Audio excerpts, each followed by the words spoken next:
പരീക്ഷയിൽ സ്വന്തമായി ആലോചിച്ച് ഉത്തരം എഴുതാനുള്ള ചോദ്യം ഏറെക്കുറെയൊക്കെ വരാറുണ്ട്. ആ ചോദ്യം അതുവരെ നമ്മൾക്കുണ്ടായിരുന്ന ടെൻഷൻ പോലും കളയാൻ സഹായിക്കും. അതിന് കാരണം നമുക്ക് ഇഷ്ടമുള്ളതുപോലെ എഴുതാൻ പറ്റുമെന്നുള്ളത് തന്നെയാണ്. ടെക്സ്റ്റ് ബുക്കിലോ നോട്ട് ബുക്കിലോ അങ്ങനെ ഒരു ചോദ്യം ഇല്ലാത്തത് കൊണ്ട് തന്നെ നമുക്ക് അറിയാവുന്നത് എഴുതാനും അതിന് സാധിക്കും. അതുപോലെ ഒരു ചോദ്യത്തിന് ഉത്തരം ഇപ്പോൾ വൈറലാവുകയാണ്. ഇഷ്ടപ്പെട്ട കളിയുടെ നിയമാവലി തയ്യാറാക്കുക എന്ന ചോദ്യത്തിനുള്ള ഉത്തരത്തിൽ വ്യത്യസ്തമായ നിയമം എഴുതി ഒരു 3ാം ക്ലാസ്സുകാരൻ ഇപ്പോൾ താരമായിരിക്കുകയാണ്. അവന്റെ ആ ഉത്തരത്തിനെ അഭിനന്ദിച്ച് സമൂഹ മാധ്യമത്തിൽ പോസ്റ്റുമായി വന്നിരിക്കുകയാണ് വിദ്യാഭ്യാസ മന്ത്രി വി ശിവൻകുട്ടി. കുട്ടിക്ക് കിട്ടിയ ചോദ്യം ഇങ്ങനെയായിരുന്നു: സ്പൂണും നാരങ്ങയും എന്ന കളിയുടെ നിയമാവലി എഴുതുക.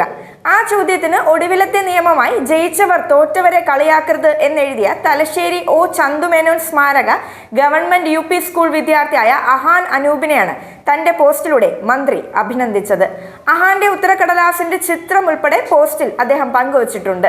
ജീവിതത്തിലെ മികച്ച സന്ദേശമാണ് അഹാൻ അനൂപ് എന്ന വിദ്യാർത്ഥി ഉത്തരക്കടലാസിലൂടെ എഴുതി വെച്ചതെന്നും അഹാന്റെ വാക്കുകളും ചിന്തയും കൗതുകമുണർത്തുന്നതാണെന്നും മന്ത്രിയുടെ പോസ്റ്റിൽ പറയുന്നത്. കേരളത്തിലെ പൊതുവിദ്യാലയങ്ങളിൽ മുന്നേറുന്നത് ഇങ്ങനെയാണെന്നും അദ്ദേഹം സമൂഹ മാധ്യമങ്ങളിൽ കുറിച്ചിട്ടുണ്ട്.